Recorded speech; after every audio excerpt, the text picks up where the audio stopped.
बैठ जाएं। पद्मासन, अर्ध पद्मासन। कमर गर्दन सिर सीधा रखें, आंखों को अपनी कोमलता से बंद रखें। लंबी गहरी सांस लें, छोड़ दें। अपने मन तन को शिथिल करें। 3 बार प्रणव ध्वनि ओम का उच्चारण करें, दीर्घ स्वर में। ओम।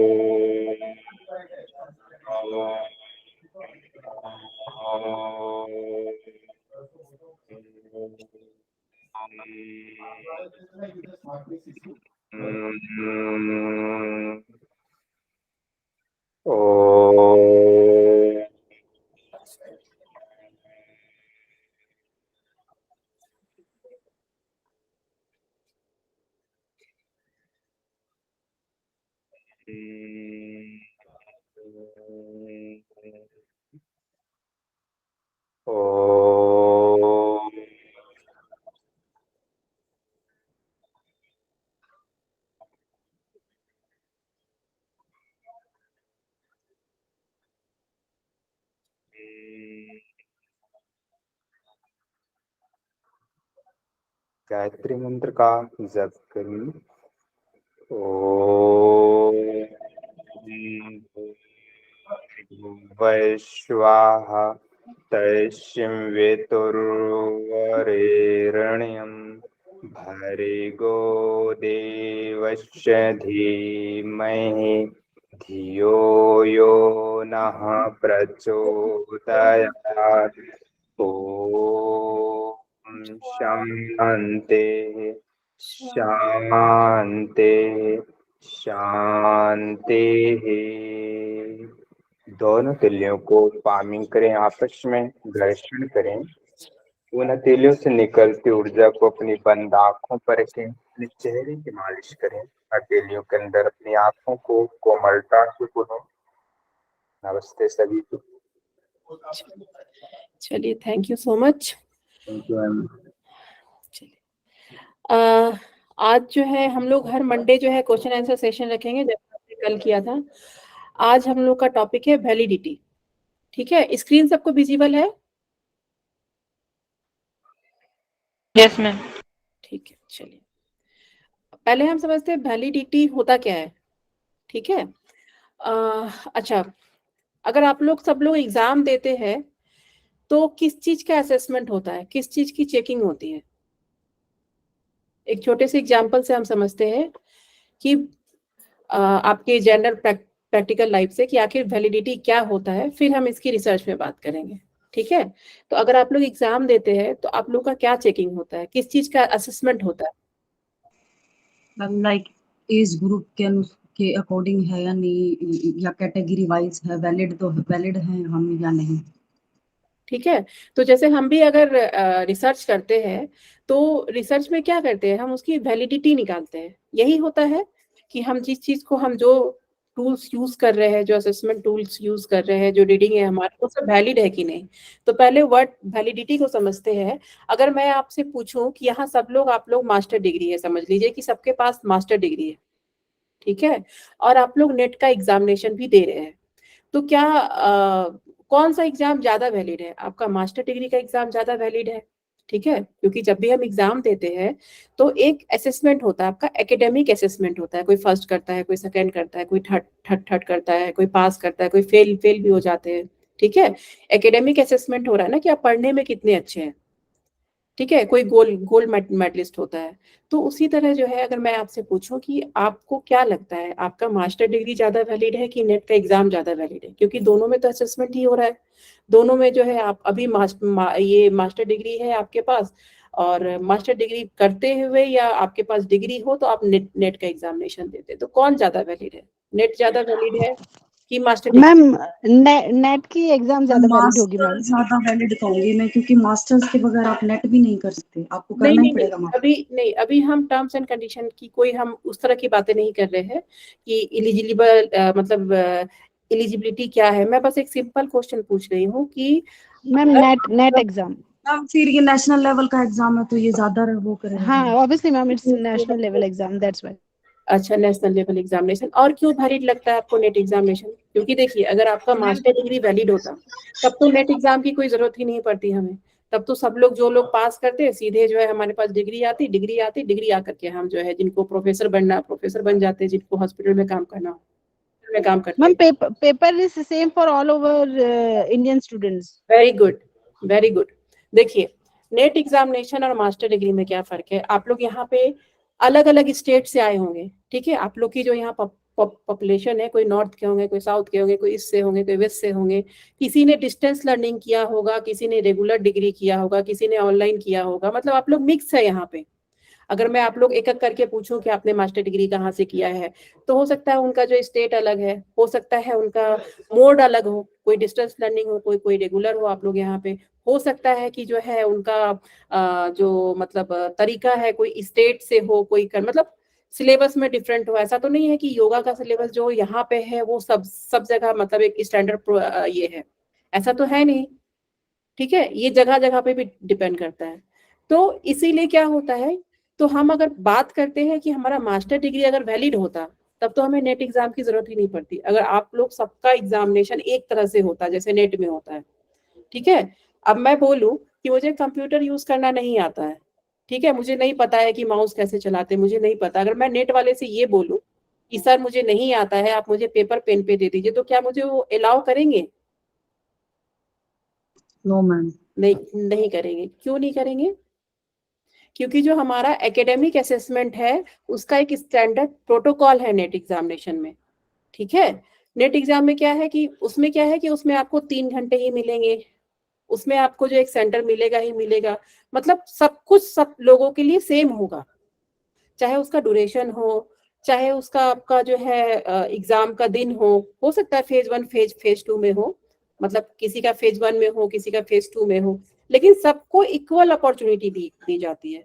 मतलब सबको जो है, मेरे कहने का मतलब है कि अगर हम नेट एग्जामिनेशन की बात करें तो ऐसा नहीं होता है कोई डिस्टेंस लर्निंग से नेट एग्जाम दे रहा है, कोई रेगुलर से नेट एग्जाम दे रहा है, ठीक है? ऐसा नहीं होता है। नेट एग्जामिनेशन सबके लिए जो है सेम है। तो हम बोल सकते हैं कि नेट एग्जाम की वैलिडिटी ज्यादा है, ठीक है? नेट एग्जामिनेशन ज्यादा वैलिड है। देखिए, मैं आपको सिर्फ आपको मैं बस एक रिलेशन निकाल रही हूँ कि वैलिडेशन, अगर मैं वैलिडिटी की बात करूँ तो वैलिडिटी जो है रेगुलर लाइफ में क्या होता है, क्योंकि जब हम एग्जामिनेशन देते हैं तो एक असेसमेंट ही तो हो रहा है ना, कि इतने बच्चे जो है, एक रिसर्च ही तो हो रहा है ना। कोई नेट कर रहा है, कोई जेआरएफ कर रहा है, कोई इतने परसेंटाइल में होगा तो उनका जेआरएफ होगा जो, लेकिन सबका जो असेसमेंट हो रहा है, एकेडमिक असेसमेंट हो रहा है, वो सबके लिए सेम है, वो डिफरेंट नहीं है। मैं कल नेट में लिखूंगी जगदीश सर को कि सर मुझे नहीं आता है कंप्यूटर यूज करना, आप मुझे पेपर पेंसिल में करवा दीजिए, तो वो करवाएंगे? नहीं कराएंगे, क्योंकि ये जो है सबके साथ है ना। जो हम असेसमेंट नाप रहे हैं ये वैलिड तभी है जब सबको एक जैसा इन्वायरमेंट मिले। तो कहीं ना कहीं हमारा मास्टर डिग्री वैलिड नहीं है। अगर आप लोग से ही मैं एक 1 बाय 1 पूछूं कि आपने क्या किया हुआ है, कहाँ से किया हुआ है, डिस्टेंस किया है, मतलब उसमें बहुत सारे इफ एंड बट्स होंगे आपके। लेकिन जैसे ही आप नेट एग्जामिनेशन क्वालिफाई करते हैं, उन सबको, जो फेल है, जो पास है, जो नेट है, जो जेआरएफ, उन सबको एक जैसा टाइमिंग दिया गया है, एक जैसा असेसमेंट टूल दिया गया हुआ है, कंप्यूटर सिस्टम दिया गया है, और सब कुछ एक जैसा है। उसमें कुछ ऐसा नहीं है कि वहां पे ज्यादा गर्मी पड़ रही है तो वहां पे कुछ और व्यवस्था कर दिया हमने, यहाँ ज्यादा ठंडा पड़ रही, मतलब इस तरह से नेट एग्जामिनेशन में कोई मतलब नहीं रहता इन सब चीजों का, ठीक है? तो नेट एग्जामिनेशन ज्यादा वैलिड है, ठीक है? तो इसलिए हम कहते हैं कि अगर हम वैलिड माने तो हमारे मास्टर डिग्री से ज्यादा हमारा नेट एग्जामिनेशन वैलिड है, ठीक है? यहाँ भी तो एक असेसमेंट ही निकाल रहे हैं ना। अगर आप एग्जामिनेशन दे रहे हैं तो आपका एक एकेडमिक परफॉर्मेंस ही निकाल रहे हैं ना, हम एक रिसर्च ही तो हो रहा है।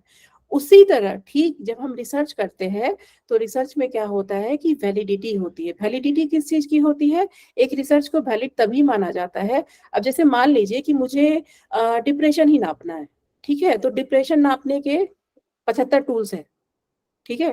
मतलब बहुत सारे टूल्स अवेलेबल है आपके पास जिससे आपको पता चलेगा कि एक आदमी कितना डिप्रेसिव है, ठीक है? लेकिन क्या है कि आपको कौन सा टूल वैलिड है। जैसे मान लीजिए, वैलिड का मतलब बोले तो मान लीजिए अगर कोई बच्चों पे कर रहा है तो वो जो एपरेटस है, जैसे थर्मामीटर ही है, ठीक है।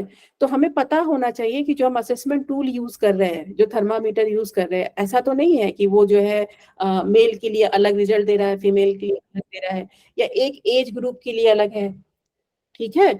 या मतलब वैलिडिटी का मतलब होता है कि कोई भी असेसमेंट टूल अगर आप रिसर्च में यूज कर रहे हैं तो वो वैलिड होना चाहिए।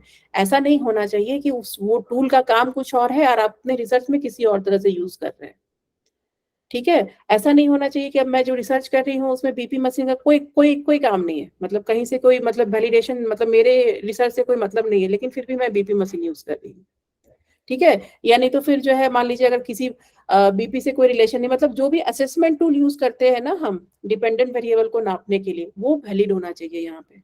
जैसे मैं अभी आपको नेट और आपके मास्टर डिग्री का एग्जाम्पल दी कि कौन ज्यादा वैलिड है, तो उसी तरह हमें रिसर्च में भी देखना होता है कि किसी भी चीज को अगर आपको नापना हो ना, तो हमें उस चीज का पता होना चाहिए कि जिस चीज जो असेसमेंट टूल हम यूज कर रहे हैं वो हमारे रिसर्च के लिए वैलिड है कि नहीं है।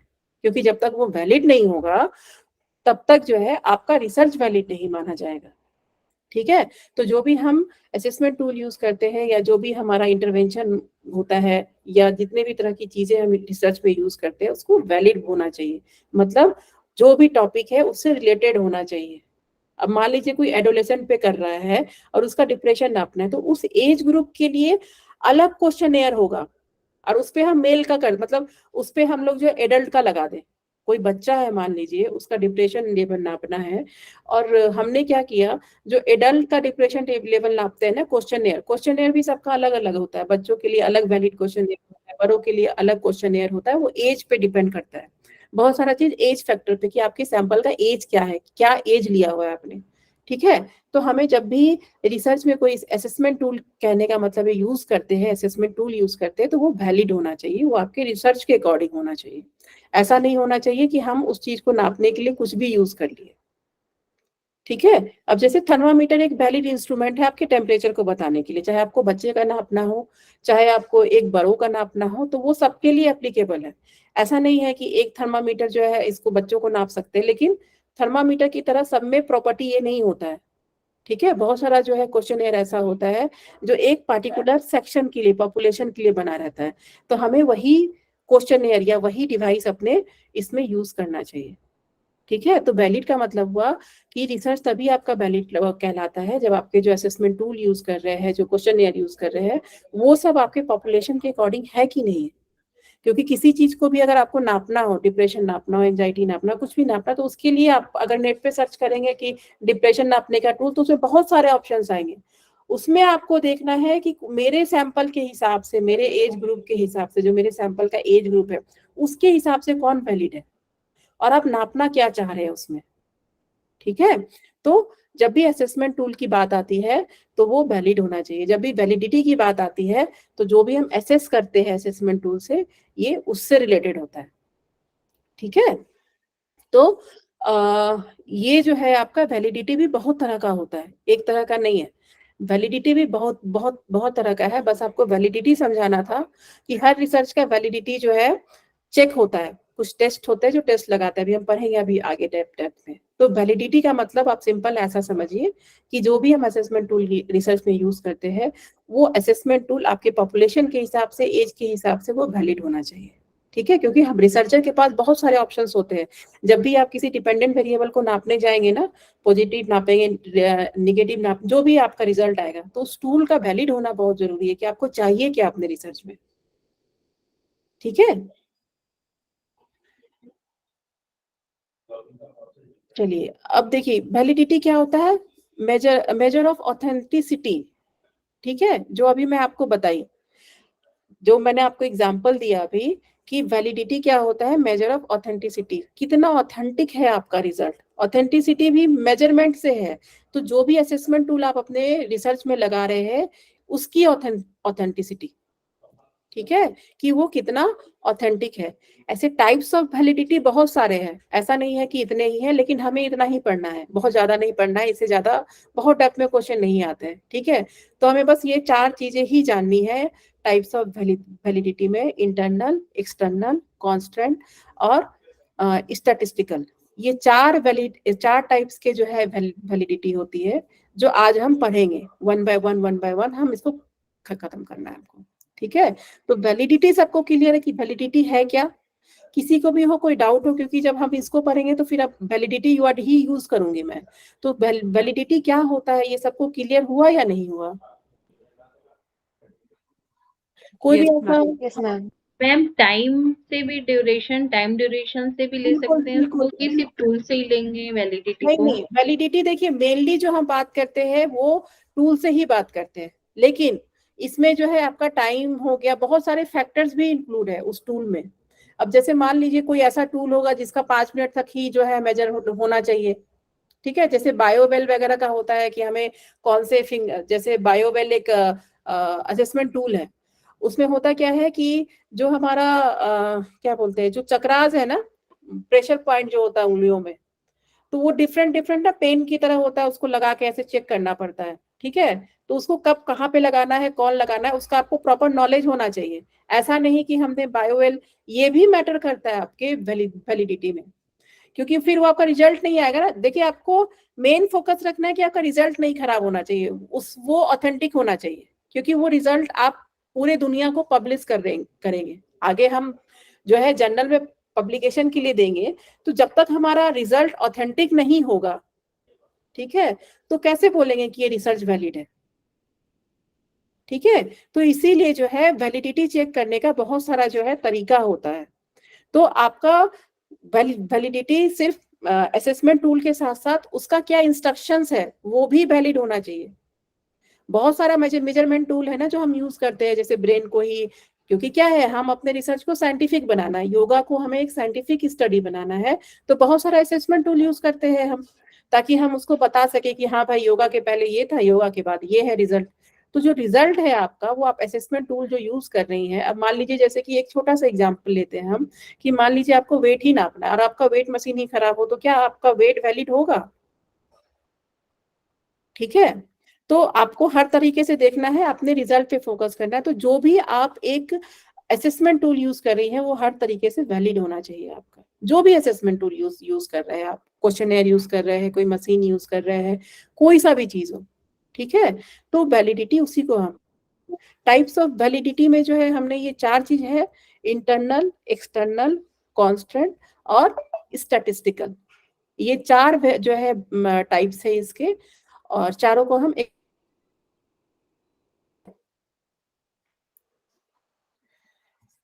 देखिए इंटरनल वैलिडिटी क्या होता है, to ensure that the independent variable influences dependent variable and not any other compounding variable. ठीक है, अभी देखिए फिर से वही वेरिएबल वाली कहानी आ गई ना हमारे पास, कि कंपाउंडिंग वेरिएबल जो है जितना कम होगा इंटरनल वैलिडिटी उतना ज्यादा होगा। जैसे इसमें एग्जांपल दिया हुआ है कि when a study is conducted controlling for various compounding factors, the study has high internal validity. किसी भी चीज का जो है वैलिडिटी हम निकालते हैं, मान लीजिए हम इंटरनल वैलिडिटी ही निकाल रहे हैं, तो वो स्टैटिस्टिकल एनालिसिस होता है प्रॉपर, लेकिन उसको अभी नहीं समझना है आपको। अभी बस आप ये समझिए कि 4 तरह के वैलिडिटी होती है, और जो सबसे पहला है अभी इंटरनल वैलिडिटी। तो इंटरनल वैलिडिटी रिसर्च का कब सबसे ज्यादा होता है, जब उसमें लेस कंपाउंडिंग वेरिएबल्स हो। ठीक है, जिस स्टडी में कम से कम कंपाउंडिंग वेरिएबल होगा। देखिए हमेशा ध्यान रखिए कि रिसर्च आपका बायस हो, रिसर्च आपका वैलिड हो, रिसर्च आपका रिलायबल हो, इन सब में कंपाउंडिंग वेरिएबल का बहुत ज्यादा रोल होता है, क्योंकि वो वेरिएबल आपके डिपेंडेंट वेरिएबल के रीडिंग को खराब कर रहा होता है। ठीक है, तो इसीलिए जो है ऐसा कहा गया है कि इंटरनल वैलिडिटी किसी रिसर्च का हम तभी बहुत ज्यादा मानते हैं जब उसमें लिस्ट कंपाउंडिंग वेरिएबल्स हो, या भी ना। तो जिस रिसर्च में कम से कम कंपाउंडिंग वेरिएबल हो उसकी इंटरनल वैलिडिटी ज्यादा होती है। ठीक है, कहने का मतलब इंटरनल वैलिडिटी का मतलब है कि to control the compounding variables. ठीक है, that independent variables influences dependent variable and not any other compounding variable। जिस रिसर्च में कंपाउंडिंग वेरिएबल लिस्ट होगा, ठीक है, जो भी तरीके से हो, उस रिसर्च का जो है हम बोलेंगे इसकी इंटरनल, इस रिसर्च की इंटरनल वैलिडिटी बहुत हाई है। इसका कहने का मतलब है कि इसमें कंपाउंडिंग वेरिएबल्स कम है, तो रीडिंग जो है परफेक्ट है, रीडिंग अच्छा है इसका। जो रीडिंग यहाँ पे है वही रीडिंग दूसरे जगह भी होगा, कल को कोई दूसरा रिसर्चर भी यूज करेगा तो उतना ही मतलब उसी के आसपास आएगा। तो इंटरनल वैलिडिटी हाई का मतलब होता है कि वो उसमें कंपाउंडिंग वेरिएबल कम से कम है। ठीक है। एक्सटर्नल्स का है, एक्सटर्नल वैलिडिटी का मतलब है to ensure that the study result can be generalized across different study setting. For example, when a study is conducted in many places, multi-centric study, it has high external validity. अब इसमें क्या है, देखिए external validity आपके reliability की तरह ही है कि जो हमने वैलिडिटी टेस्टिंग लगाई है उसका एक्सटर्नल वैलिडिटी तभी हाई बोलेंगे जब, जैसे मान लीजिए मैं कोई स्टडी कर रही हूँ, कोई पायलट स्टडी कर रही हूँ या कोई मॉड्यूल ही आप लोग डेवलप कर रहे हैं, ठीक है, और वो मॉड्यूल जो मैं डेवलप की हूँ वो मेरे रिसर्च में ही नहीं, आप लोग भी जहां जहां रह रहे हैं और उसको इस्तेमाल कर रहे हैं और उससे फर्क पड़ रहा है, ठीक है, तो उसमें जो है मतलब जो मेरा आया है कि नहीं बहुत अच्छा आया है, बहुत अच्छा हुआ है, पार्टिसिपेंट का बहुत अच्छा फीडबैक है, इससे मतलब फर्क हुआ है। उसी तरह अगर आप लोग भी उस मॉड्यूल को यूज करते हैं, आप लोग के साथ भी ऐसा होता है, तो हम क्या कहते हैं कि उसकी एक्सटर्नल वैलिडिटी बहुत ज्यादा है। ठीक है, इंटरनल था टू कंट्रोल कंपाउंडिंग फैक्टर्स या कंपाउंडिंग वेरिएबल्स। ठीक है, एक्सटर्नल क्या है कि जो स्टडी मैं की हूँ या जो कोविड वैक्सीन बना वो सिर्फ एक उसी पॉपुलेशन में नहीं, वो देश में जहां जहां लिया गया उन सब पे वो जनरलाइज किया गया। जनरलाइज मतलब जब हम अपने एक छोटे से रिसर्च, जो छोटे से सैंपल को जब हमारे पास अच्छा रिजल्ट आता है और हम वो दूसरे लोगों को देना शुरू करते हैं और वो भी वही चीज फील करते हैं जो मेरे रिसर्च में हुआ है, अगर वो भी मॉड्यूल यूज करते हैं, जो मॉड्यूल मैंने बनाया है वो भी वो मॉड्यूल यूज करते हैं और वही फीडबैक आता है, मतलब वही रिजल्ट आता है, तो क्या है इसमें हम बोलते हैं कि इसकी एक्सटर्नल वैलिडिटी बहुत अच्छी है। ठीक है, जब वो जनरलाइज हो जाता है वो रिसर्च सबके ऊपर, तो हम क्या बोलते हैं कि वो जो है एक्सटर्नल वैलिडिटी उसकी बहुत हाई है, एक्सटर्नल वैलिडिटी उसकी अच्छी है। तो जब भी हम रिसर्च करते हैं तो वैलिडिटी जरूर निकालते हैं पेपर की। तरीका अलग अलग है, टाइप्स ऑफ वैलिडिटी अलग अलग है, हर चीज डिपेंड करता है कि आपका रिसर्च टॉपिक क्या है, आप किस टॉपिक पे रिसर्च कर रहे हैं, लेकिन वैलिडिटी हर पेपर का निकलता है, हर रिसर्च का आपका वैलिडिटी निकालता है। ठीक है, तो एक हो गया आपका इंटरनल वैलिडिटी, एक हो गया आपका एक्सटर्नल वैलिडिटी। मैम ये कुछ ऐसा है जैसे कि इंटरनल, अगर मैं कहूँ जस्ट एग्जांपल के तौर पे कह रही हूँ, मैं टेक्निकल वे में नहीं कह रही, कि इंटरनल अगर हम कहें जैसे कि मैंने एक कोई प्रोडक्ट बनाया, वो मुझे तो सूट कर गया, चाहे वो खाने का हो या लगाने का हो, मुझे सूट कर गया, लेकिन जब मैंने जनता में इंट्रोड्यूस करा उसे, तो वो बहुत से लोगों को सूट ही नहीं करा। तो यहाँ वैलिडिटी, हाँ, वो एक्सटर्नल आ गया। हाँ, वो एक्सटर्नल आ गया। जब हम उसी चीज को, जैसे मान लीजिए कि बहुत सारा सनस्क्रीन है, अगर आप अभी दुकान पे जाइए, धूप बहुत ज्यादा हो रही है, तो सनस्क्रीन लोशन आपको हर कंपनी की मिलेगी। ठीक है, तो वो लोग लिखते हैं ना कि सनस्क्रीन एक वो बहुत अच्छा सा ऐड देता है कि ये हो जाता है, एक छाता की तरह निकल आता है, मतलब बहुत अट्रैक्टिव होता है वो सारा एड्स। तो लेकिन वो वैलिड, हम उसकी एक्सटर्नल वैलिडिटी तभी होगी जब हम लोग उसको यूज करेंगे और फिर आगे हम पब्लिसिटी करेंगे कि नहीं वो क्रीम लो। सारा क्रीम तो हम नहीं लगाते ना, बहुत सारा ऑप्शन है मार्केट में, है ना, लेकिन जो है हम एक यूज किए और उससे जो है हमने जो उसमें लिखा था, ठीक है, कि इससे स्किन काला नहीं होगा, इससे टैनिंग नहीं होगी, मतलब जो भी लिखा है उनके इसमें, और वो नहीं हुआ, तो इसका मतलब क्या है कि वो प्रोडक्ट वैलिड है, उसकी एक्सटर्नल वैलिडिटी, उसने जो लिखा है वो हुआ है मेरे साथ। ठीक है, कमिटमेंट तो बहुत सारे प्रोडक्ट में होता है ना, लेकिन हम उसी एक ही प्रोडक्ट को करते हैं यूज जो हमें अच्छा लगता है, जो हमारे अकॉर्डिंग होता है।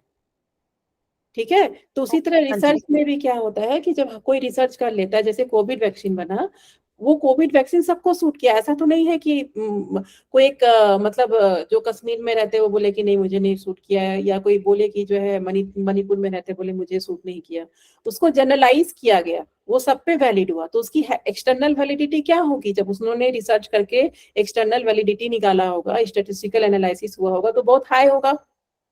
ये सब जो हम वैलिडिटी निकालते हैं ना, वो एक स्टैट्स के थ्रू निकालते हैं।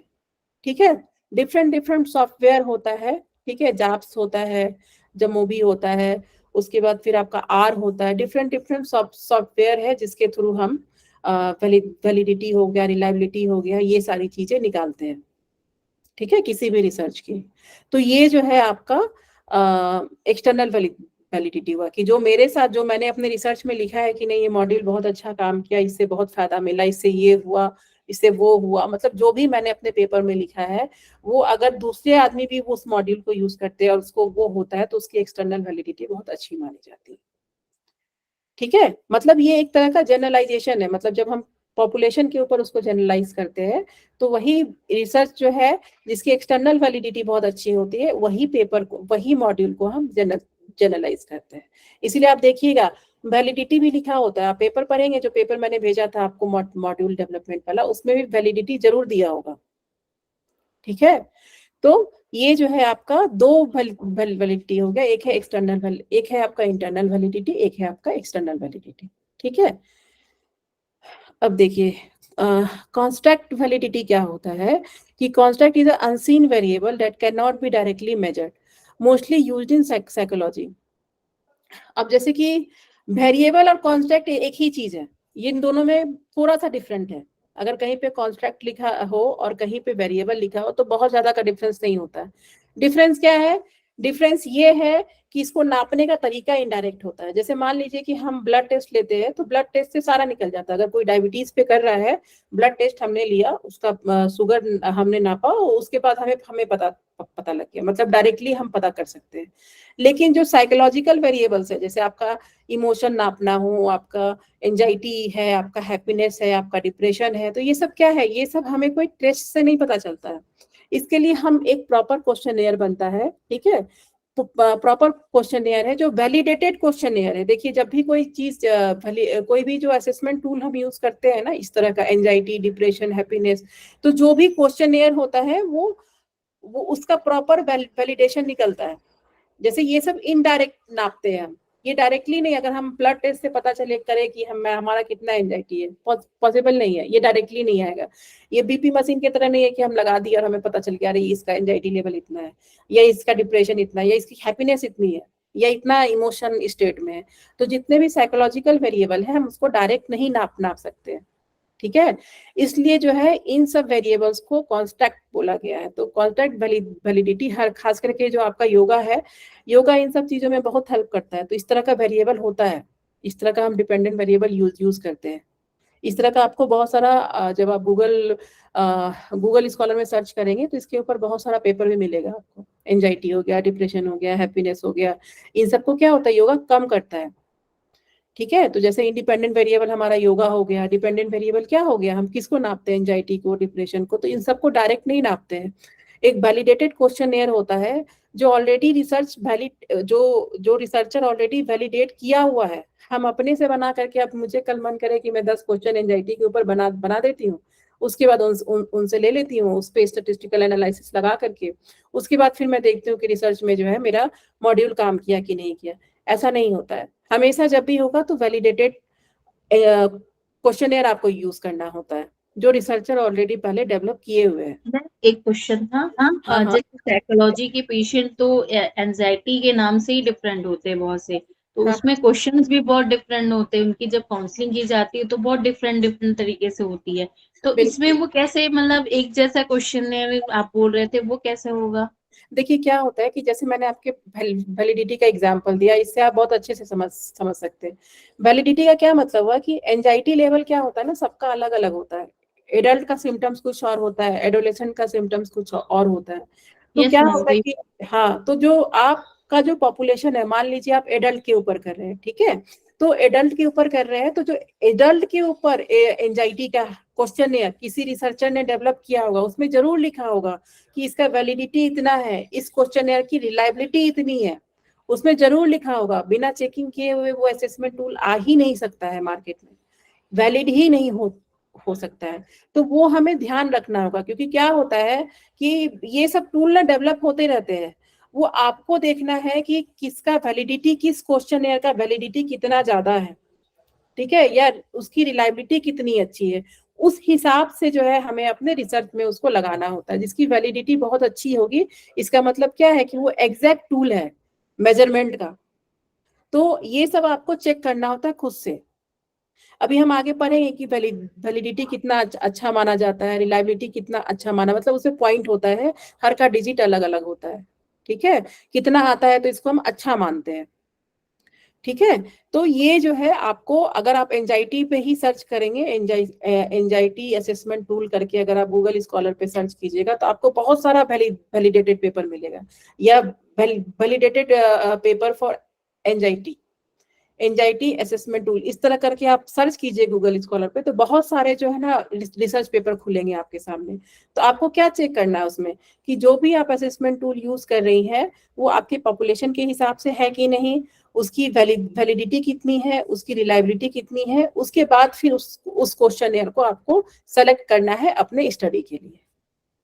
ठीक है। जैसे कि हम एंजाइटी नापते हैं तो गैट को बहुत अच्छा मानते हैं, जनरल एंजाइटी डिसऑर्डर, ये क्वेश्चनएयर है गैट का। गैट 7 होता है, गेट 9 होता है, वो डिपेंड करता है, किसी में अगर 7 क्वेश्चनएयर देते हैं तो उसको 7 बोल देते हैं, किसी में 9 क्वेश्चन होता है तो उसको 9 बोल देते हैं। तो उसमें अगर आप गैट भी सर्च करेंगे तो एंजाइटी के ऊपर आपको बहुत सारे क्वेश्चनएयर मिलेंगे।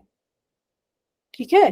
तो वो जो है डिफरेंट चेंजेस भी होते रहता है, हो सकता है जो 10 साल पहले बना हो वो सिम्टम्स सब चेंज हो गया हो, तो इसको चेंज भी करते हैं आज के हिसाब से। जैसे आईक्यू लेवल भी चेक करने के लिए क्वेश्चनरी चलती है, बिल्कुल बिल्कुल। तो आपका सेम जितना भी यही साइकोलॉजिकल, हाँ, जितना भी साइकोलॉजिकल वेरिएबल है ना, किसी को आप डायरेक्ट नहीं मेजर कर सकते, इसीलिए इसको वेरिएबल नहीं बोलते हैं हम, वो हमेशा कॉन्स्टेंट से ही जाना जाता है, इसी वर्ड को यूज करते हैं, क्योंकि ये सब इनडायरेक्टली नापना, हम कभी भी जो है ना डायरेक्टली नहीं नाप सकते इसको, हमेशा हमको इनडायरेक्टली एक क्वेश्चनएयर यूज करना होता है इसको नापने के लिए। ठीक है। तो जो इनडायरेक्टली हम नापते हैं उसको जो है हम जैसे आपका जितने भी तरह का साइकोलॉजिकल वेरिएबल है, आज कभी भी ऐसा नहीं हुआ है कि जिसको आप डायरेक्ट नाप सकते हैं, इसको नापने के लिए आपको एक वैलिडेटेड क्वेश्चनएयर चाहिए होता है। ठीक है। तो ये कुछ है आपका, मतलब अगर मुझे टाइम मिलेगा तो मैं आपको दूंगी क्वेश्चनएयर, जैसे कि जो डिप्रेशन में है उसको भूख कैसा है उसका, एंजाइटी क्या हुआ, एंजाइटी हुआ कि किसी चीज का फियर, जो फोबिया होता है। ठीक है। डिप्रेशन क्या हुआ कि हम कोई खुशी वाले भी जगह में जा रहे हैं, पार्टी फंक्शन में भी जा रहे हैं, तो हम उदास है, मतलब हम वहां पे खुश नहीं हो पा रहे हैं, हमको खुश होना चाहिए था लेकिन हो नहीं पा रहे हैं। ठीक है। ये सैडनेस हो गया डिप्रेशन।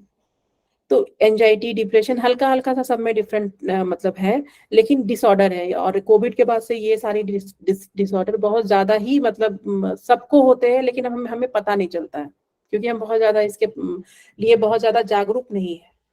ठीक है। और यही एंजाइटी डिप्रेशन और यही सब चीजों के कारण, जो भी आप मनोमय कोश पढ़ा होगा अपने तैत्तिरीय उपनिषद में, यही सब आपको बहुत ज्यादा जो है ना जो आपके प्राणमय कोश को डिस्टर्ब करते हैं, फिर प्राणमय कोश जो है आपका जो आपका फिजिकल बॉडी है उसको डिस्टर्ब करता है, मतलब फिजिकल बॉडी में जो आपका जो अन्नमय कोश है, जो सबसे वीकेस्ट पॉइंट है, मान लीजिए आपके बोन्स थोड़े कमजोर है या आपके पेट में थोड़ी प्रॉब्लम रहती है, तो उसको क्या करता है, उसको अफेक्ट करता है, जो वीकेस्ट पॉइंट है। तो मेनली क्या होता है कि यही अब अच्छी अच्छी रिसर्च पेपर भी यही मानती है कि जो भी हमारे साथ प्रॉब्लम होता है उसमें 90% प्रॉब्लम हमारा डिस्टर्ब माइंड से होता है, कहीं ना कहीं इन दोनों में रिलेशन, उसमें कहीं ना कहीं पेशेंट को ये चीज है। ठीक है। तो अब साइकोलॉजी का बहुत स्कोप बढ़ रहा है, चाहे वो कैंसर के पेशेंट हो, चाहे वो किडनी के पेशेंट हो, कोई भी पेशेंट हो, अब सबको ये लग रहा है, डॉक्टर्स को ये इतनी सारी रिसर्च हो रही है कि सबको ऐसा लग रहा है कि काउंसलिंग सेशन दे करके या साइकोलॉजिकली जो है ना इसको कम किया जाए, अगर इसको हम कम करेंगे तो जो अन्नमय कोश में हमारी बीमारी हुई है उस पर भी इम्पैक्ट पड़ेगा। ठीक है। अब बहुत सारा ऐसा रिसर्च हो रहा है कि अब, तो इसीलिए अब साइकोलॉजी पे भी पिछले साल बजट में बहुत करोड़ों रुपया खर्चा हुआ है। ठीक है। तो अब हर डिपार्टमेंट में एक साइकोलॉजिकल डिपार्टमेंट खुल रहा है, क्योंकि अब रिसर्च बहुत सारी ऐसी हुई है कि जिन्होंने प्रूव किया है कि अगर एंजाइटी डिप्रेशन, अगर दिमाग से आदमी खुश है, क्योंकि अब मान लीजिए कोई किसी को बोल दे यार तुमको कैंसर हो गया है, तो उसी समय हम एक ट्रॉमा में चले जाते हैं ना कि अब हम ज्यादा दिन नहीं बचेंगे, हमें पता नहीं है उसके बारे में कुछ। ठीक है। लेकिन हमें एक एंजाइटी हो रही है, एक डिप्रेशन हो रहा है, अब क्या होगा, अब घर का क्या होगा, मतलब इस तरह की इतनी सारे थॉट्स आ रही है, तो ये क्या कर रहा है, ये हमारी बीमारी को और बढ़ा रहा है, घटा नहीं रहा है। तो इसीलिए हर डिपार्टमेंट में अच्छे हॉस्पिटल में जो सेंट्रल हॉस्पिटल है, गवर्नमेंट हॉस्पिटल है, वहां पे एक काउंसलिंग सेशन दी जाती है। ठीक है। तो फिर बस यही है कि ये जो है हमको कभी भी डायरेक्टली जितने भी साइकोलॉजिकल वेरिएबल्स होते हैं, इमोशंस हो गया, एंजाइटी हो गया, डिप्रेशन हो गया, हैप्पीनेस हो गया, इसको हम कभी भी डायरेक्ट जो है नाप नहीं सकते हैं। ठीक है, तो इसीलिए जो है हम इसको कांस्टेंट वैलिडिटी कहते हैं। तो जब भी साइकोलॉजिकल आप ये करेंगे, क्योंकि देखिए योगा क्या है, योगा भी तो आपका साइकोलॉजिकल है ना, साइकोलॉजी है ना। अगर हम वेस्टर्न कंट्री में पढ़ते हैं तो वेस्टर्न कंट्री के लिए तो ये साइकोलॉजी है, लेकिन हम अपने कंट्री का बात करें, ईस्टर्न कंट्री का बात करें, तो हमारे लिए साइकोलॉजी क्या है, योगा ही तो है। ठीक है, अब जैसे मान लीजिए बहुत सारा रिसर्च, जैसे मैंने आपसे बोला कि एंजाइटी पे हुआ है, डिप्रेशन पे हुआ है, तो हम ईस्टर्न पर्सपेक्टिव से देखेंगे तो हमारा जो साइकोलॉजी है वो योगा है, हमारे देश का। साइकोलॉजी तो ये वेस्टर्न वर्ड आया है, ठीक है, हम भी तो यही पढ़ते हैं ना योगा में कि हमारा मनोमय कोश है, मनोमय कोश के बाद प्राणमय कोश है, प्राणमय कोश के बाद अन्नमय कोश है, ऐसे ही पढ़ा है ना हमने। तो साइकोलॉजी भी ठीक यही है, लेकिन क्या है कि जो वेस्टर्न ये जो मतलब ये है, ये बाहरी दुनिया में जो दिखता है, जो प्रूव्ड है, उसी को मानती है। लेकिन हमारा साइकोलॉजी जो हमारे शरीर के अंदर है, मतलब अद्वैत सिद्धांत जिसको हम कहते हैं, जो शंकराचार्य ने खोजा है कि हम अंदर से जो है हीलिंग, मतलब हमारा जो भी है योगा में कि हमें अंदर से, तो अंदर क्या है, आपका माइंड ही तो है, इसी चीज को तो हम कम करते ना। और बहुत सारा हजारों रिसर्च हुआ है जिससे पता चला है कि योगा जो है एंजाइटी, डिप्रेशन, इन सब पे काम करता है। जो लोग डेली प्रैक्टिस करते हैं, या आप लोग योगा के स्टूडेंट हैं, आप लोग भी प्रैक्टिस करते हैं, तो आप लोग ये फील करते होंगे कि अगर आपने एक डिसिप्लिन की तरह लिया हुआ है इसको, तो आपको अच्छा लगता होगा। ठीक है, लेकिन जैसे ही आप इसको छोड़ते होंगे तो फिर दिक्कतें आनी शुरू हो जाती है। ठीक है, तो ये कंस्ट्रक्ट वैलिडिटी वही है कि जिस वेरिएबल को हम लोग इनडायरेक्टली नापते हैं, और वो वेरिएबल सारे जो है साइकोलॉजिकल वेरिएबल्स है, उसको हम कंस्ट्रक्ट वैलिडिटी बोलते हैं। और ये आपके योगा के लिए बहुत इंपॉर्टेंट है ये वाला, क्योंकि योगा अधिकतर जो हम चीजें जो मेजर करते हैं उसमें एंजाइटी, डिप्रेशन, ये सब सारी चीजें होती हैं, ये डिपेंडेंट वेरिएबल है आपका। ठीक है, तो अब जैसे कि इसमें है कि construct variable is ensured if the measure tool is really measuring what is suppose to measure. अब एग्जांपल है इसमें एक और, चेकिंग इफ अ क्वेश्चन है to measure anxiety really measures anxiety और एनीथिंग एल्स। अब जैसे कि ये, जैसे मैं आपको बताई कि गैट को बहुत अच्छा माना गया है, ठीक है, जेंडर डिसैटिस्फाइड, आप लोग भी सर्च करके ना इसको देखिए। ठीक है, तो एंजाइटी के लिए बहुत अच्छा माना गया, लेकिन उसमें भी क्या है ना, कोई 7 क्वेश्चन वाला है, कोई 9 क्वेश्चन वाला है कोई, तो वो आपको चेक करना पड़ेगा कि उसकी वैलिडिटी क्या है, उसकी रिलायबिलिटी क्या है, उसके हिसाब से, और वो किस पॉपुलेशन के ऊपर काम कर रही है, किस एज ग्रुप के ऊपर काम कर रही है। ठीक है, तो ही आपका जो है रिसर्च जो है वैलिड कहलाता है, जब आपका ये सारा चीज वैलिड। ये भी क्वेश्चनियर से ही है आपका रिलेटेड, मतलब ये भी आपका एक असेसमेंट टूल ही तो है क्वेश्चनियर। ठीक है, ऑपरेशनल डिफिनेशन क्या होता है, देखिए ऑपरेशनल डिफिनेशन सिर्फ साइकोलॉजी में यूज होता है और कहीं नहीं यूज होगा। ठीक है, ये ऑपरेशनल डिफिनेशन, चलिए मैं एक बार बता देती हूँ। ये वैलिडिटी से इसका कोई मतलब नहीं होता है, ये जो अभी हमने कंस्ट्रक्ट वैलिडिटी पढ़ा है ना, उसी का जो है हमें, अगर हम ये सारे डिपेंडेंट वेरिएबल यूज करते हैं अपने रिसर्च में, तो हमें साइकोलॉजी में जो भी असेसमेंट टूल यूज करते हैं, हमको एक ऑपरेशनल डिफिनेशन देना होता है कि जो हम असेसमेंट टूल यूज कर रहे हैं। जैसे construct can not be directly measure, so in order to measure we operationally define the construct. अब देखिए ऑपरेशनल डिफिनेशन ऑफ एंजाइटी का क्या होगा।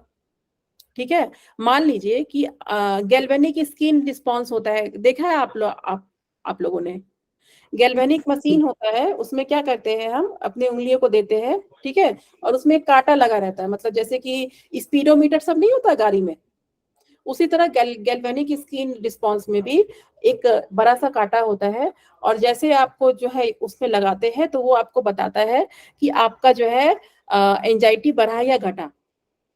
ठीक है, या एंजाइटी ऐसे भी पता करते हैं हम कि अगर मान लीजिए कोई आदमी जैसे कोई आदमी स्टमरिंग, जैसे कि कोई आदमी बहुत अच्छा बोलता है, लेकिन बोलने में क्या होता है कि जिसको एंजाइटी बहुत होती है ना, वो घबराता है, तो घबराने में क्या होता है, स्टमर का मतलब होता है हकलाना, जैसे कि मान लीजिए वो हकला के बोलता है, तो इससे भी पता चलता है कि उसको एंजाइटी है उस आदमी को। तो हम अपने रिसर्च में एंजाइटी को कैसे रिप्रेजेंट कर रहे हैं, मैंने जैसा आपको बताया कि एंजाइटी को रिप्रेजेंट करने के लिए बहुत सारे तरीके हैं। तो जैसे यहाँ पे गैल्वेनिक स्किन रिस्पॉन्स है कि हम अपना उंगली घुसाते हैं उसमें, ठीक है, मतलब योगा लेने के पहले उंगली घुसाते हैं तो एक कांटा रहता है, उसमें शो करता है हाई है लो है, ठीक है। फिर योगा करने के बाद फिर से हम उसमें जो है डालते हैं हाथ को, फिर वो दिखाता है हाई है लो है, ठीक है। तो आपको अब ये देखना है कि आपको एंजाइटी नापने के लिए क्या यूज करना है, कैसे पता चले करेंगे कि मेरे सैंपल को एंजाइटी है या नहीं है। उसमें गैल्वेनिक स्किन रिस्पॉन्स यूज करेंगे, या जो है हम ऐसे देखेंगे कि वो मतलब कुछ उसको टास्क दे देंगे सबको और बोलेंगे तुम यहाँ पे करो। जैसे कि अभी मैं आपको सबको बोलूँ, कुछ बोलने अपने बारे में भी बोलूँ कि tell me something about yourself, अपने बारे में आप लोग कुछ बताइए। तो कुछ लोग क्या होंगे, ऐसे ऐसे करके बात करेंगे, कुछ लोग क्या होंगे बिल्कुल स्ट्रेट फॉरवर्ड बात करेंगे कि हाँ मेरा नाम ये है, मैं यहाँ से हूँ, मेरा कॉलेज ये है, मेरे पास ये डिग्री है, ठीक है। तो सबके बोलने का तरीका अलग अलग होगा, ठीक है। तो ऐसे भी हम पता कर सकते हैं कि सामने वाला कितने एंजाइटी में है। जैसे कि हम ही लोग बहुत जगह जाते हैं, ये जज बन के जाते हैं कि उसमें देखना होता है, हमारी यूनिवर्सिटी में कभी कभी ऐसा होता है, तो हम लोग को जज करना होता है कि सामने वाले का प्रेजेंटेशन कितना अच्छा है। तो कभी किसी का पैर हिलता है, कभी किसी का जो है उसको घबराहट होती है, कभी किसी को बहुत ज्यादा पसीना आता है। तो इससे क्या होता है, ये चीज हमें देखना होता है। फिलॉसफी क्या है, मैंने कहा था ना कि आपको वो चीज ढूंढना है जो चीज आपको वो बोल के नहीं बता रहा है, लेकिन मैं देख के समझ रही हूँ कि इसके साथ ये प्रॉब्लम हो रही है, ठीक है, एक क्रिटिकल एनालिसिस। तो अब आपको ये देखना है कि जो आपको एंजाइटी वेरिएबल नापना है आपको अपने सैंपल में, आप उसको किस तरह नापेंगे। क्वेश्चनएयर यूज करके नापेंगे, गैल्वेनिक स्किन रिस्पॉन्स से नापेंगे, कि एक बार में वो 5 मिनट बोलने में वो कितना बार जो है वो ब्रेक ले रहा है, उसके ऊपर से नापेंगे। मतलब ऐसा आप क्या, मतलब आपको अपने, तो इसको ऑपरेशनल डिफिनेशन बोलते हैं, ठीक है। कि आपको ये तय करना है कि आपको एंजाइटी नापने का 75 ऑप्शन है आपके पास, आपको कौन सा बेस्ट लगता है अपने सैंपल में एंजाइटी को नापने के लिए, ठीक है। अब देखिए ये चौथा टाइप का वैलिडिटी है, टाइम तो नहीं हुआ ना, नहीं, ये चौथा टाइप का वैलिडिटी है जिसको हम बोलते हैं स्टैटिस्टिकल वैलिडिटी। स्टैटिस्टिकल वैलिडिटी क्या होता है, to ensure correct statistical test are perform according to the design and the conclusion made are valid, ठीक है। अब इसका एग्जांपल है यूजिंग करेक्ट स्टैटिस्टिकल टेस्ट और correctly interpreting and reporting the result is your high statistical validity. अब जैसे मान लीजिए एक छोटा सा एग्जांपल मैं देती हूँ कि मेरा डेटा कलेक्शन हो गया, ठीक है। अब क्या होता है कि उसमें हमें स्टैटिस्टिकल टेस्ट लगाना होता है। तो स्टैटिस्टिकल टेस्ट में भी आपको देखना है कि कौन सा बेस्ट टेस्ट है आपके रिसर्च के लिए। हर टेस्ट आप यूज नहीं कर सकते हैं, ठीक है। तो इसको जो है देखने के लिए, जैसे कि हम पैरामेट्रिक टेस्ट उस समय लगाते हैं कि जब हमारा सैंपल साइज जरा बड़ा होता है, जिसकी वैलिडिटी ज्यादा होती है, जिसका जो है मतलब पैरामेट्रिक टेस्ट जितने भी होते हैं उसको अच्छा टेस्ट मानते हैं हम लोग, ठीक है। तो उसमें बहुत तरह का ऑप्शन होता है कि ये टेस्ट भी है, बी भी है, सी भी है, डिफरेंट डिफरेंट तरह का टेस्ट होता है। और नॉन पैरामेट्रिक टेस्ट भी डिफरेंट डिफरेंट तरह का होता है। तो अब रिसर्चर को ये देखना है कि वो, जैसे कि हम असेसमेंट टूल सबसे अच्छा चूज कर रहे हैं, उसी तरह स्टैटिस्टिकल एनालिसिस में भी हमें ये देखना है कि कौन सा परफेक्ट है स्टैटिस्टिकल एनालिसिस हमारे रिसर्च के लिए, कौन सा हमें एनालिसिस लगाना है वहां पे, कौन सा हमें स्टैट्स लगाना है वहां पे, ठीक है। तो ये आपका स्टैटिस्टिकल वैलिडिटी होता है। तो जब आप स्टैट्स पढ़ेंगे तो ये आपको मैं बताऊंगी कि कहाँ पे कौन कितने तरह के टेस्ट होते हैं और कौन कौन से टेस्ट कब हम यूज करते हैं, ठीक है। तो ये आपका 4 तरह का वैलिडिटी था स्टैटिस्टिकल। ऑपरेशन डिफिनेशन जो है, जहां पे कॉन्स्ट्रक्ट आएगा, जैसे कि मान लीजिए डिप्रेशन, एंजाइटी, जितने भी साइकोलॉजिकल वेरिएबल है, उसको आप कैसे डिफाइन करते हैं, कैसे आप उस चीज को अपने रिसर्च में ले रहे हैं, वो आपको डिफिनेशन देना है, उसी को हम ऑपरेशनल डिफिनेशन बोलते हैं। एक्सटर्नल हो गया, इंटरनल हो गया, और ये आपका वैलिडिटी हो गया। ये 4 तरह के वैलिडिटी हमने आज पढ़ाई की है, ठीक है। इसमें कोई आपको प्रॉब्लम हो? अच्छा चलिए, उसके पहले मैं आपसे एक क्वेश्चन पूछती हूँ। अगर मैं आपको इतना कुछ पढ़ाई की, वैलिडिटी होना चाहिए, आपको पता होना चाहिए, आपको ये होना चाहिए, कैसे पता होगा आपको?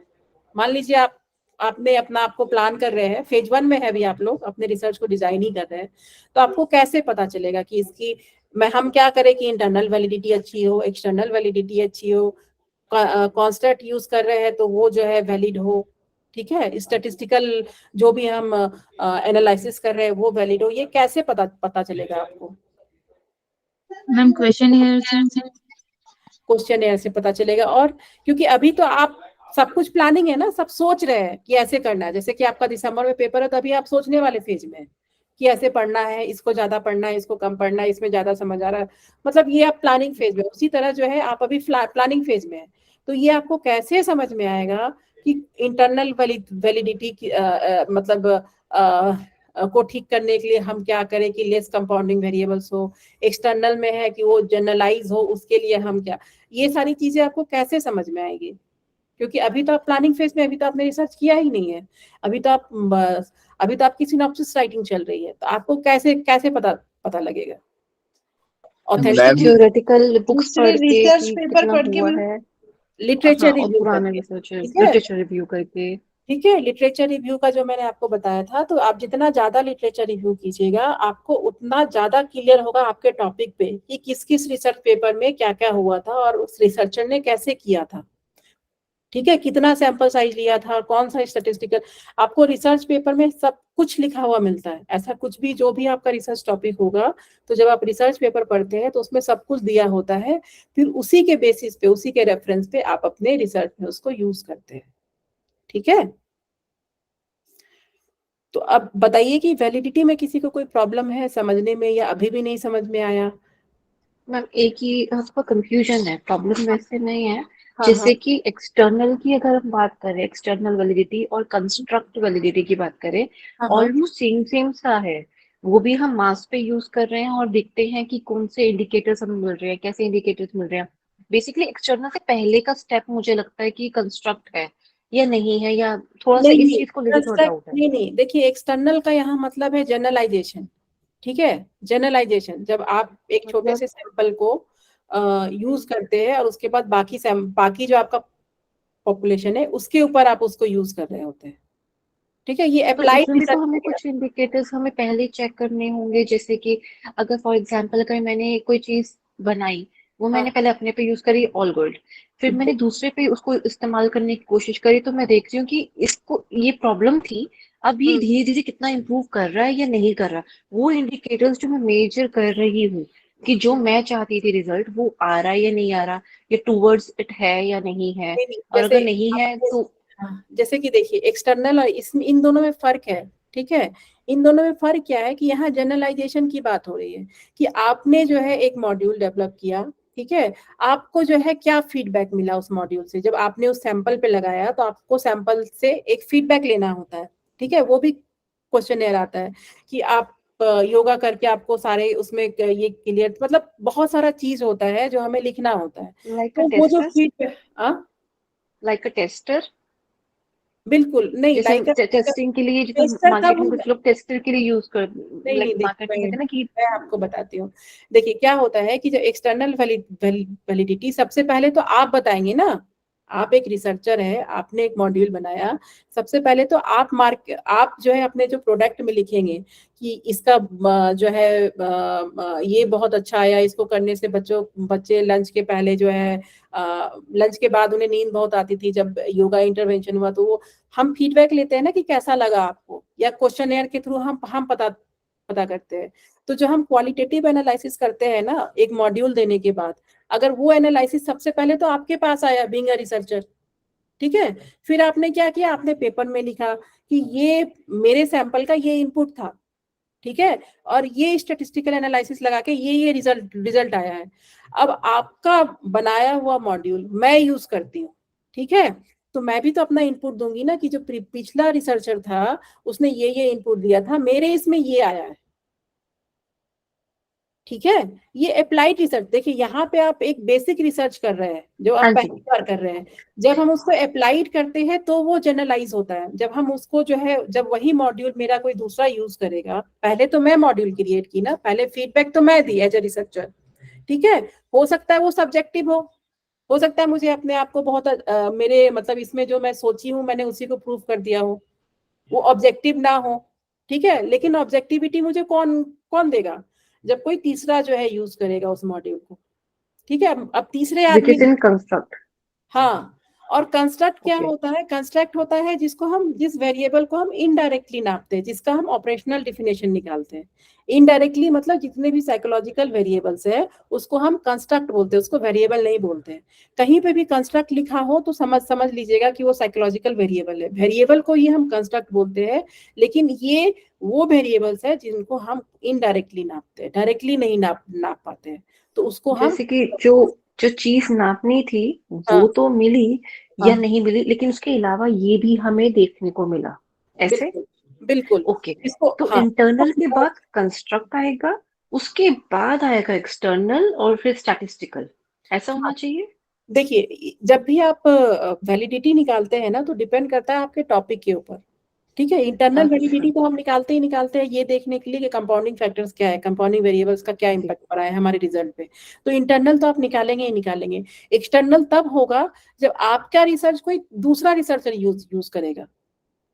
Okay okay. ठीक है, वो अपना जो है फीडबैक, जैसे मैं एक मॉड्यूल बनाई, मैंने पेपर ये पब्लिश किया, फिर उस मॉड्यूल को आपने यूज किया, फिर आपने बताया कि हाँ इस रिसर्चर, वो मुझे आप बताएंगे। ठीक है, कंस्ट्रक्ट हो गया साइकोलॉजिकल वेरिएबल जिसको हम नाप नहीं, तो कंस्ट्रक्ट वैलिडिटी तभी आएगा जब आपका वेरिएबल साइकोलॉजिकल वेरिएबल होगा। जब आप एंजाइटी, डिप्रेशन, इन सब चीजों को नापेंगी तब वहां पे आपका कंस्ट्रक्ट वैलिडिटी आएगा।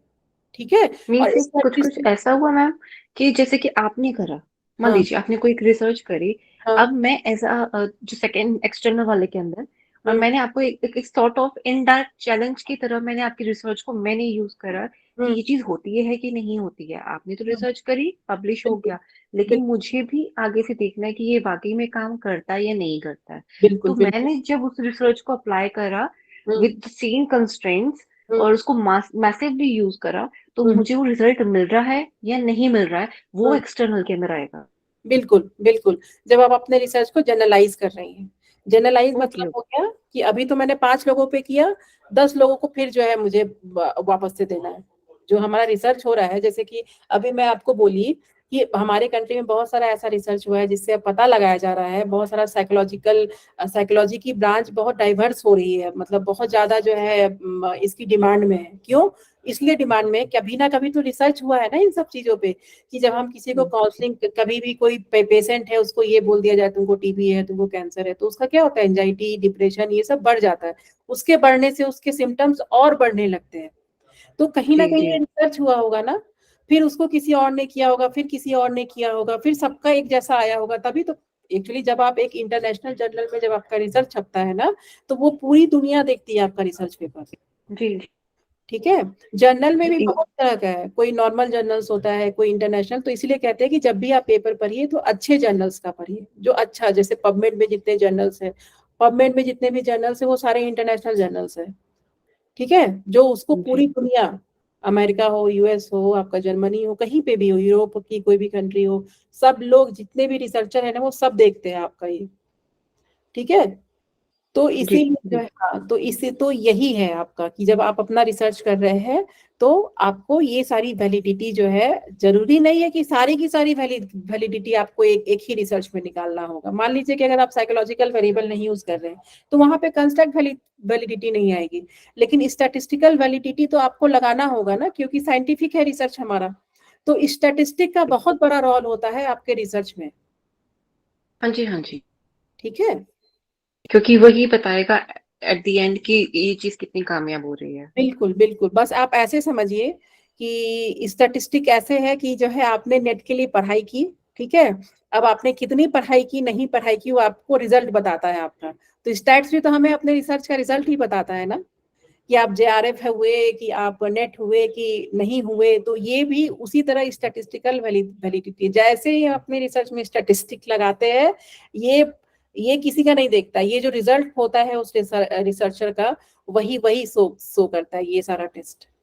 ठीक है, तो ये जो है इतनी चीजें जो है आपकी वैलिडिटी के अंदर आती है। वैलिडिटी और भी बहुत तरह का होता है, लेकिन हमें उतना में नहीं उतना डेप्थ में नहीं पढ़ना है, इतनी जितने जितना दिया हुआ है उतना ही हम पढ़ाई करेंगे। अभी 4 ही देखेंगे। अगर कल को क्वेश्चंस में आता है, मैं आपको मंडे मंडे ले ही रही हूँ, तो उस समय उस चीज का डिस्कस करेंगे। ठीक ओके है, मैम। तो ये सब लेकिन ध्यान रखिएगा, मतलब ऐसा नहीं है कि क्लास किया फिर भूल गए, आज वैलिडिटी पर पढ़ाई कर रहे हैं तो फिर सैम्पलिंग भूल गए। ठीक है, उसको तरीके से एक एक मतलब एक ऐसे पढ़ना है आपको मैप बना करके, ठीक है, कि आपको ध्यान रहे, कंफ्यूजन नहीं हो उसमें, ठीक है। तो आज के लिए हम इतना ही रखते हैं। कल के क्लास में हम रिलायबिलिटी पढ़ेंगे और रिलायबिलिटी और वैलिडिटी कैसे आपस में डिफरेंट है उसको हम जानेंगे, ठीक है। तो आज हम यहाँ पे ही स्टॉप करते हैं क्लास को। और किसी का कोई क्वेश्चन है तो मुझे बताइए आप लोग, कि किसी को और इन शॉर्ट स्टैटिकल वैलिडिटी और एक बार बताइए। स्टैटिस्टिकल वैलिडिटी क्या होती है? स्टैटिस्टिकल वैलिडिटी वो होती है जैसे कि मान लीजिए कि आप जैसे मैंने आपको बताया कि अगर आप नेट का एग्जामिनेशन देते हैं मान लीजिए, ठीक है, तो नेट के एग्जामिनेशन में क्या हो रहा है, आपका एक असेसमेंट टूल ही तो नाप रहे हैं ना। मैं इसको स्टॉप कर देंगे, ठीक है। आप एक असेसमेंट टूल को नाप रहे हैं ना, मतलब आप अपने एकेडमिक परफॉर्मेंस को नाप रहे हैं। तो जो हम डिपेंडेंट वेरिएबल, जो हम रीडिंग लिया है हमने योगा करने के पहले, योगा करने के बाद, कंट्रोल ग्रुप का, एक्सपेरिमेंटल ग्रुप का, तो उसका निकालेंगे ना, मीन निकालेंगे, मीडियन निकालेंगे, मोड निकालेंगे, जो हमने अपनी हाइपोथेसिस बनाई है, तो उसको जो है हम स्टैटिस्टिकल करते हैं। अब जैसे हम मीन मीडियन मोड की बात करें तो ये स्टैटिस्टिकल में आता है ना, स्टैटिस्टिक्स में आता है, डिस्क्रिप्टिव स्टैटिस्टिक्स बोलते हैं इसको, ठीक है। तो वो हमें रिजल्ट बताएगा ना कि मेरा रिजल्ट क्या हुआ, ठीक है। वो टेबल को जब हम एक्सेल शीट पे जो हमने टेबल बनाया है, योगा करवाने के पहले जो है 50 सैंपल का ये हुआ, योगा करवाने के बाद 50 सैंपल के साथ ये हुआ, वो जो रीडिंग है उसका एक एनालिसिस भी तो होगा, ठीक है। तो जो वो एनालिसिस होगा उसके बेसिस पे फिर आपका रिजल्ट आता है, ठीक है। तो उसको हम लोग स्टैटिस्टिकली वो कितना वैलिड है उससे ही पता करते हैं, जब हम उसमें डिफरेंट टेस्ट लगाते हैं, ठीक है। यस मैम, थैंक तो ये चीज है आपका। और किसी को कोई प्रॉब्लम है तो मुझे बताइए, अगर किसी को और कोई दिक्कत लग रही है तो समझने में। मैम कोई बुक है तो सजेस्ट कर दीजिए, क्योंकि प्रॉपर इंग्लिश सारे वो टर्म्स रहते हैं, मतलब तो थोड़ा कम समझ में आता है। जैसे कि साक्षी मैम हिंदी इंग्लिश दोनों में ही वो कर देती हैं, वो पीडीएफ रहता है, तो थोड़ा समझ, क्योंकि हिंदी मीडियम है तो प्रॉपर नहीं समझ में आता है। तो ऐसे दो बुक, ऐसे कोई बुक है या तो इंग्लिश और हिंदी दोनों लैंग्वेज में रहेगा तो मेरे लिए समझने में थोड़ा ज्यादा आ जाए, क्योंकि पेपर हिंदी मीडियम में ही देंगे। नहीं, मैं समझ रही हूँ आपका कंसर्न। यहाँ पे कोई ऐसा है जो हिंदी मीडियम के बुक से पढ़ रहा है, जिसको लग रहा हो कि उसको सपोर्ट कर रहा है ये? आई थिंक मैं तो हिंदी मीडियम की मैं नहीं हूँ, पर हाँ। केवीएस मदान जो है उसका हिंदी मीडियम जो है वो अच्छा है। मैंने कुछ फ्रेंड्स के मुंह से सुना है, वो अच्छा बताया उन्होंने। इंग्लिश वर्जन मेरे पास है और इसका हिंदी वर्जन भी बहुत अच्छा है। अगर आप एक बार बोलिए आप। अगर आप एक बार चेक करना चाहते हो तो उसका पीडीएफ डाउनलोड करके कुछ पेजेस पढ़ के एक बार देख लो कि आपको वो लैंग्वेज अच्छी लग रही है या नहीं लग रही है, then go for the different book. Otherwise KVS Madan अभी तक तो बहुत अच्छा जा रहा है इसके अंदर। आप पीडीएफ में आपको कहीं से भेज देती हूँ हिंदी मीडियम का ढूंढ के, ठीक है, और शायद हो सकता है वो आपको हेल्पफुल रहे। एक बार आप चेक कर लो फिर आप मंगवाना। ओके, क्या केवीएस का सिलेबस वो है पीडीएफ है? हाँ जी, तरीका तो देखिए आप, केवीएस मदान, हाँ जी। एक तरीका तो आप सबके लिए ये है कि ई ज्ञान कोर्स पे जाइए, ठीक है। मैं रिसर्च का जो बुक होता है ना, बुक का कोड, मास्टर डिग्री का, वो कोड मैं दे देती हूँ आपको, आप वहां से सॉफ्ट कॉपी डाउनलोड कर लीजिए। ई ज्ञान कोर्स पे जो इग्नू का हम बुक डाउनलोड करते हैं ना, वो फ्री है सबके लिए, ठीक हाँ है। जी, तो वहां से भी मिल जाते हैं, हाँ जी। हाँ, तो अगर आप ई ज्ञान कोर्स पे, क्योंकि क्या होता है ना, इग्नू का बुक अपडेटेड होता है, उसमें रेफरेंस वगैरह सब क्या है, उसकी बुक की लैंग्वेज भी बहुत ईजी होती है। हिंदी में आता है क्या हिंदी इग्नू का बुक, किसी को पता है? हिंदी का ऑप्शन होता है? अच्छा चलिए, आज मैं सर्च करके देखती हूँ, अगर मुझे कुछ ऐसा दिखता है तो मैं बताती हूँ आपको। ऐसे अगर किसी को पढ़ना है तो मैं आपको वो दे दूंगी, कोड दे दूंगी आपको। वो कोड डाल करके आप ई ज्ञान कोर्स पे किसी का भी बुक डाउनलोड कर सकते हैं, और बहुत ही सिंपल लैंग्वेज में सब कुछ दिया हुआ है। ओके, यस मैम, वो इग्नू में हिंदी में भी होता है मैम, उसमें 2 लैंग्वेज होते हैं, मतलब है ना, इंग्लिश और हिंदी में हिंदी का। जरूर होता होगा, क्योंकि हिंदी होता होगा जरूर। मैं लेकिन कंफर्म नहीं हूँ, तो आप वहां से भी डाउनलोड कर सकते हैं और उसकी बुक बहुत अच्छी होती है, बहुत इजी लैंग्वेज में दिया हुआ है। हिंदी का मुझे नहीं मालूम, एक बार मैं चेक करके बताती हूँ आपको, अगर कृष्णा जी बोल रहे हैं तो जरूर जरूर होता होगा।